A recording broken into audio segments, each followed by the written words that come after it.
Donc, le vœu que nous allons adresser pour que vive la CEITA. Mardi 29 novembre, hélas par voie de presse, la CEITA, filiale française de la multinationale Imperial Brands, ex-Tobacco, annonce la fermeture de ses derniers centres de recherche et de production en France, respectivement dans le Loiret à Fleury-les-Aubrais, 87 postes, et dans le Puy-de-Dôme à Rion, 239 postes. Il n'est pas évoqué que les emplois induits, sous-traitants, fournisseurs, prestataires de services. Néanmoins, en 2015, le groupe a dégagé 2,3 milliards d'euros de bénéfices. Le versement des dividendes en 2016 aura augmenté de 10% par rapport à ceux attribués en 2015. Près de 3 millions d'euros d'argent public ont été attribués depuis la création du CICE en 2013. Pour autant, l'entreprise a licencié à Carquefou et Bergerac en 2014. Elle y prétend encore aujourd'hui où va l'argent du CICE. Cette décision est dénuée de tout fondement économique. Elle ne répond qu'à une logique purement financière, conduisant à de nouvelles destructions d'emplois dans notre pays et déchirant le tissu économique local. Il s'agit indéniablement de fermeture boursière. Elle entraîne une double catastrophe humaine et sociale pour les employés et leurs familles, économique pour la vitalité du bassin d'Orion. Pourtant, certains employés avaient fait de gros efforts en acceptant de changer de lieu de travail suite aux fermetures déjà traumatisantes d'autres usines du groupe, Nantes et Metz notamment. Mais ni devant le fait accompli, nous, élus du territoire d'Orion, ne pouvons accepter et permettre à des entreprises de licencier en dépit de leur bonne santé financière. Nous déplorons de tels procédés. En conséquence, le conseil municipal d'Orion, à l'unanimité, exprime sa solidarité avec les salariés de la CEITA, s'engage à soutenir les salariés et leurs représentants, exige en urgence un débat sur l'avenir et le maintien de la filière tabacologue française, demande un moratoire sur le CICE, le contrôle et la conditionnalité des aides publiques, demande le remboursement et le non-versement des aides du CICE, d'autant plus quand elles accompagnent la fermeture d'entreprises ou de groupes rentables. Monsieur Boucher. Et je voudrais intervenir pour ajouter quelques éléments à cette motion que nous avons écrite ensemble. Nous avons écrit à plusieurs mains pour afficher notre soutien aux côtés des salariés. Peut-être quelques éléments qui ne sont pas dans la motion que je tenais à donner. Certains élus ont déclaré dans la montagne après l'annonce qu'il s'agissait d'un coup de massue.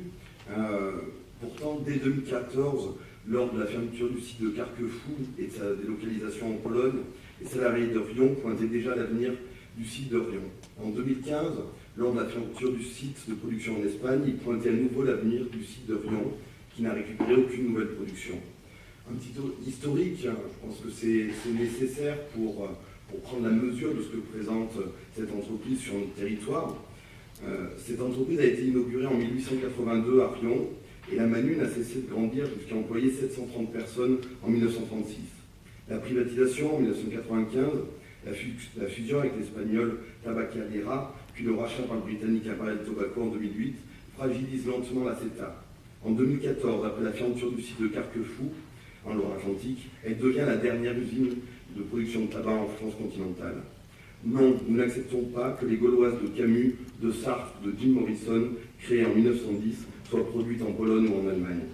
Avec ce rappel historique, je ne m'inscris pas dans la campagne de résignation des photos sépia et en noir et blanc de la montagne et autres médias qui sembleraient indiquer qu'il n'y aurait qu'à acter cette délocalisation boursière. La CETA doit vivre, la CETA vivra. Le maintien de la CETA à Rion recouvre un enjeu industriel et écologique. À l'heure de la COP22, et certes, même si le tabac n'est pas un bien de consommation comme les autres, importerions-nous toute la production de l'Europe de l'Est et un enjeu sanitaire. Il ne s'agit pas de défendre la consommation de tabac, mais comment pourrons-nous être rassurés des normes sanitaires en Pologne? Quel respect des mesures de santé publique décidées? Quel contrôle? Concernant la sincérité et la fiabilité de la coopération entre États, la Commission européenne laisse le choix aux États membres d'interdire ou non la vente des produits du tabac via Internet. En échange, elle demande aux États membres de coopérer entre eux. Ces mesures sont importantes pour lutter efficacement contre le tabagisme. Or, elles sont basées uniquement sur la bonne volonté d'administrations nationales très différentes, n'ayant pas les mêmes principes de fonctionnement. Je souscris pleinement à ce que ce soir nous répondions unanimement au vote de ce vœu, et je pense que collectivement et institutionnellement, nous pouvons répondre positivement à l'invitation que nous font les salariés d'ACETA, ce que vous avez évoqué, et que collectivement, nous leur répondons oui, nous serons présents le 21 décembre à 19h30 à la salle du Moulin à Riom. Puis peut-être une proposition annexe. Cet été, nous avons déployé une banderole de soutien à Daniel Lucas, archer riomois qualifié pour les Jeux Olympiques de Rio. Nous avons voulu montrer le soutien de la ville à cet athlète. C'était une bonne chose. Aujourd'hui, nous pourrions déployer une banderole sur le fronton de notre mairie pour exprimer notre soutien aux salariés d'ACETA et peut-être reprendre ces mots: l'ACETA doit vivre, l'ACETA vivra. Bien évidemment, nous pouvons dire que nous soutenons et nous sommes solidaires des salariés d'ACETA et de toutes les entreprises sous-traitantes, parce que bien évidemment, il y a une vérification aussi. Vous dire également que nous soutenons la démarche de notre députée Christine Pires-Bonne, qui a présenté un amendement au dispositif du CICE. Madame Pires a demandé que ce soutien à la compétitivité des entreprises et à la création d'emplois soit retiré aux entreprises qui prononcent des licenciements dans le but de servir leurs actionnaires, alors même qu'elles réalisent des bénéfices records. Même si elle n'est pas obtenue gain de cause, nous croyons que sa démarche va dans le bon sens et nous l'invitons à marteler en ce sens.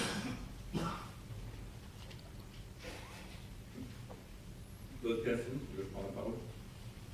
Oui. Je voulais rajouter que le vœu ou la motion qu'on va voter ce soir a une portée encore plus large parce qu'elle va être aussi proposée au conseil départemental qui est en session budgétaire. Donc d'ores et déjà, les 3 présidents des groupes ont voté ce vœu qui sera proposé demain soir ou jeudi au plus tard, c'est à la fin de la session. Donc, de plus, le maire d'Issoire va aussi la proposer ce soir à son conseil communautaire. Donc il y a une grosse résonance sur tout le territoire et sachez qu'on est à vos côtés pour porter ce lourd souci et trouver des solutions et voilà, se mobiliser à fond. Qui s'abstient? Voter à l'unanimité, merci. Donc vous voyez que tout le monde est fidèle aux engagements.